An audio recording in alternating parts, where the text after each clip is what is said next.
Hey guys, it's Fadra from allthingsfadra.com, and well, she never done that before. That's right, I never did do that before. That is a Jeep Wrangler. I feel like somehow it's just kind of bumped up my cool factor a little bit. Please don't tell me if it hasn't, just let me live that fantasy that I'm a little bit cooler for driving not only the Jeep Wrangler, but the Jeep Wrangler Sahara in hella yella. And not only that, this is the EcoDiesel. This is one of the newest offerings from Jeep, and you may already be a Jeep fan, a Jeep devotee. I know there's a whole community of you out there. So I'm not one of those people, although we have owned a Jeep before, but I was never like embedded in the Jeep world. But I do love the idea of the EcoDiesel for one reason and one reason only: fuel economy. So we're going to talk about the drive of the EcoDiesel and kind of how it feels compared to my experience, my family's experience with our own personal Jeep. And I'm also going to talk about that fuel economy and why, if you've never considered a diesel, now might be the time.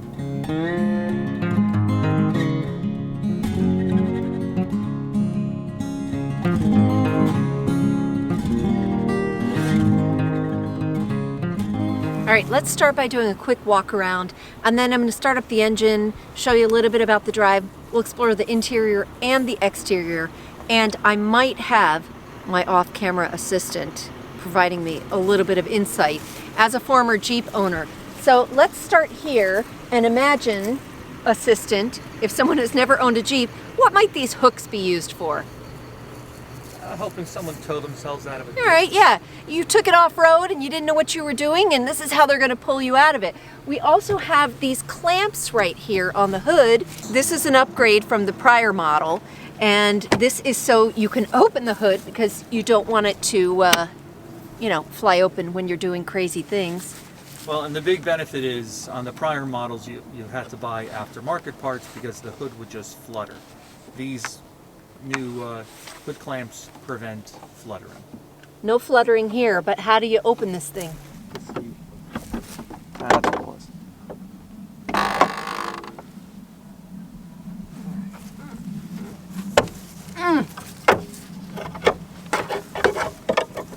Not made for little people. This is it, 3.0 liter EcoDiesel engine. Now, things you might think about diesels, if you're thinking about diesels of the 70s and 80s, they're loud and they're dirty and they smell. And that's not the case with any of these, so I'm going to start up the diesel so you can hear it.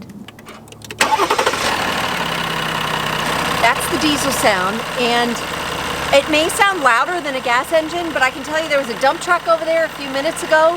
You could hear all the way across the parking lot when he started his diesel engine. Relatively quiet engine, and then we're going to take a walk around back to the exhaust. There. You see all that black smoke coming out there and that smell? No, there is none of that. There's actually no fumes at all that I'm able to tell, but I'm not going to get too close. I'm just telling you that compared to the diesels of yesteryear, if that's where your mind is at, get away from that. If you're a truck owner, you probably already know about the advances in diesel, but if you're new to this type of vehicle, I'm just trying to dispel some of the myths that are out there. Before we head back up front, I want to show you what it looks like under the fuel cap, because if you put the wrong fuel in a diesel, no bueno. That's what we're saying. That's why you will find not only a green cap, there's a nice label that the fleet company put on here, diesel, reminding you this is only for diesel fuel. And every so often you will have to put a fuel additive in there. I don't have to worry about that. So anyway, lots of reminders that this is a diesel vehicle. All right, back up front because we're gonna get behind the wheel and do a drive. But before I do that, this is a big vehicle. So if you are short, there are a couple things that you need to know about it. I'm 5'3" on a good day. I have some heels on, a little bit of heels. And I'm gonna put the hood down. If I were at home, I would probably be using a step stool, but it's manageable. We're gonna close it, lock it up. And I'm going to show you how to get into this vehicle. These are sideboards running rails whatever. It's a step, and you're going to need it, because getting into this is not an easy task. I can't just get up. So driver's side is easy. You hold onto the handle, 1 foot, and you're in. And I love it. You sit up high, and when you first get behind the wheel, it feels huge. But once you get used to it, after about a week, I was ready to move around with no problem. We're here on the interior of the Jeep Wrangler Sahara, and I get that if you're here, you probably are already pretty familiar with the Jeep Wrangler. I mean, who isn't? This car has been around forever. Car, truck, have we decided? But you may be thinking about, is it really a practical car? Is it a car that you would want as your daily driver? Is it a car that you might want as a family car? Both of which you could do with this vehicle, especially with that EcoDiesel engine. So I'm going to show you all of the creature comforts that we have on this particular Wrangler, just to give you an idea of what you can get and what I think it's missing.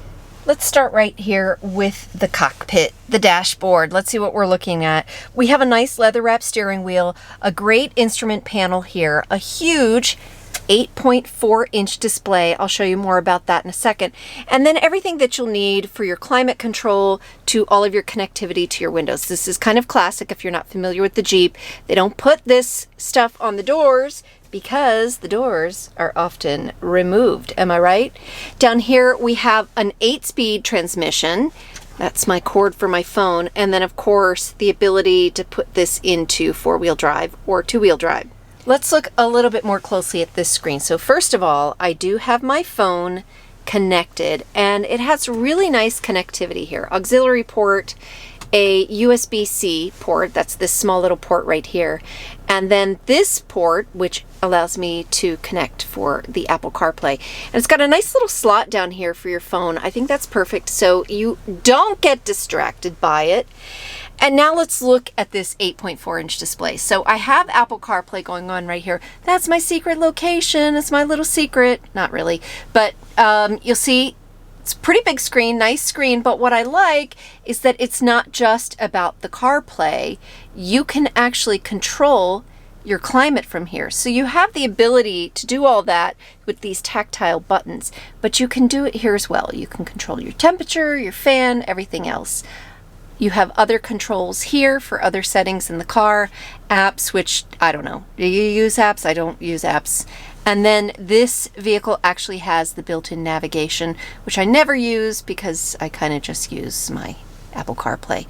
And then finally, the media button will let you select between the different radio stations, or if you want to use the music on your Apple CarPlay. So I really like this setup. I like having things digitally. I also like to be able to do them manually. I think it has a nice amount of connectivity, and I'm glad it has a place for your phone because there isn't much room down here. We have the cup holders, and obviously I'm using it as a key holder, but maybe I could use this. You've got this weird little area right down here for storage of something, and then emergency brake, right? And then let's go into the console. Here we go, right down in. You know I like to show you all the details, and everything is built for a very rugged surface, so if you get mud on it, you can clean it off, no big deal. And in here you have an additional USB port so that you can do some additional charging. Now this top is pretty thick, so I suspect there's more to it. There is. Look at that. All right, we have an additional area up here, and this came with the vehicle. Anyone know what that is? That's a torque wrench, probably so you can take off the doors. I don't think I'm going to do that. So this Jeep Wrangler Unlimited Sahara does have some upgrades, the first one being leather. So leather trim seats with the Sahara logo, a leather wrapped parking brake, leather wrapped shift knob. This is also an upgrade, so normally you'll have a 7-inch display. In this case, it's an upgraded audio option, so you have 8.4-inch, and that gives you Sirius and all that other good stuff. So if you want to do more than just go off-road, or maybe you're not even going to go off-road at all, there are a lot of great options that you can have. Now, the one thing that this doesn't have that I really wish it did is heated seats and a heated steering wheel. Now, at first I thought, this is a rugged vehicle. I don't need those creature comforts. I'm not a wimp. I don't need this heat in my car, but you know what? I do. And the leather is very cold, and I will say that the heating system down by my feet was not enough on the cold winter days, and I actually had to have it blow out of the front vents, and that was really the most effective way to get the back seat heated up. And the reason I say that is because not just for winter time, but let's say it's spring, or let's say it's even a cool summer night, and you want the top off and the top down. It's kind of like a convertible. You want to be able to keep warm while still enjoying the cool air. And speaking of the back seat, how about we go take a look?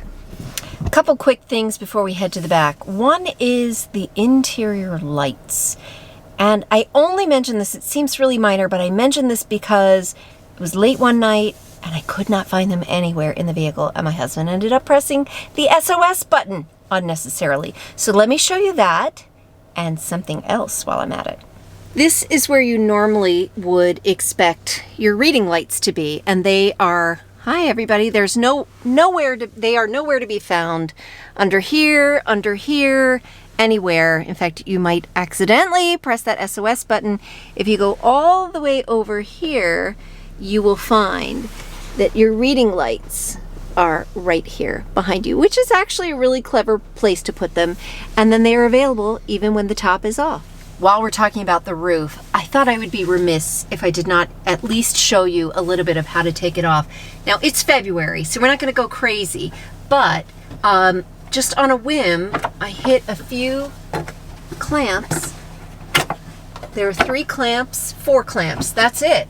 3 locks and a clamp, I guess we'll call it. And then, look at that.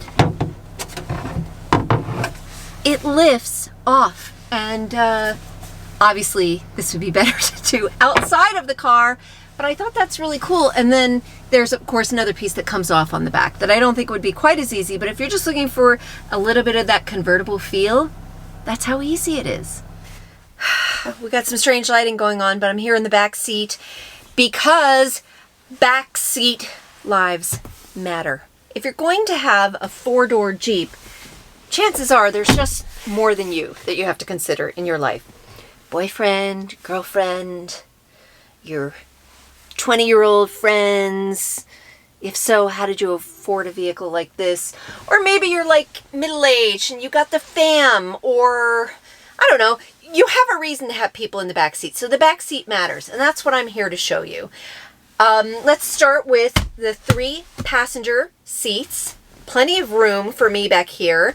If you look, I always like to remind people I'm 5'3", and with the front seat all the way back, I have tons of leg room. I also want to show you that if you don't have a center seat passenger, you have a very nice console right here. Way to go, Jeep, for building in cup holders to the back of the headrest for this middle passenger. Now that I think about it, if you do have a passenger back here, you're going to have to use the old-fashioned cup holders. You know what I mean? That space in between your legs, because there aren't any other cup holders back here. But you know what? It's a Jeep. It's built for utility, so get over it. Other cool things back here, like I mentioned, there are vents in the back. That may not be cool to you, but trust me, your passengers in the back will thank you for it. There are window controls always in the center console, again, because doors can come off. And then thank you, Jeep, for remembering your backseat passengers who would also like USB connectivity and charging capabilities. And finally, an electrical outlet. Now that I've satisfied your backseat curiosity, we're going to go to the way back, because this is a utility vehicle and there's some pretty cool utility back there. All right, into the back. And again, if you are an experienced Jeep owner, this may not be anything new or exciting to you, but if you're new to Jeep and new to Jeep Wrangler, I think you're going to be kind of impressed by this. So this is a little old school, if you ask me, but you know what? What's old is new, and that's what makes it cool. So we've got a handle back here with a button, and you can use this to open the back. Look at that. And I use this so many times. You can just put your groceries in there, no big lift gate that you have to deal with. And if you do have something larger that you have to put in, you can lift up the glass just like that, And you've got your whole area back here. Let's see what's underneath here. Not a full-size spare because we know where that spare is. It's on the back. Oh, door hinges. What is all this? Oh, there's stuff under here. Oh, that's where your tire jack is. You see, I am not always, oh, I think I was supposed to use that to open this. I am not always an expert. I love to discover new things with the vehicle. So this looks like, this is, here we go.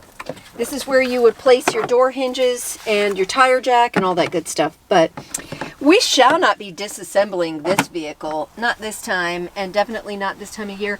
But the other thing that we have back here, we have some awesome Alpine speakers. That's part of the upgraded stereo system. I forgot to show you there's some in the rear as well. And then we have a 12-volt port back here. We do have some tie downs all throughout back here. But again, I'm not getting rough and tumble with this vehicle. So what we're going to do is we're going to close this back up. Pro tip, close the window first, because otherwise, you know, like physics, things would happen. And then you close it, and did I mention it comes with a full-size spare? Now it's time to take this hella yellow for a ride. Two things I love about it, two things that are most important to the drive, the horsepower and the torque. So 260 horsepower. So this thing will move when you put the pedal to the metal, but it really has get up and go when you're on the road. So it's got 442 pound-feet of torque, amazing amount of torque. So you're driving and you want to push it a little further, it's so responsive. The other thing I love about the Jeep, and one thing I was worried about, even with the Jeep Gladiator, is the turning radius. And it has a really tight turning radius. So even though it is a big vehicle, I was worried about parking, no issues at all. Super tight turning radius, which is awesome. Now we're gonna take it on the road. You take it on the road, baby, if that's the way you want it, baby. Let's see some horsepower.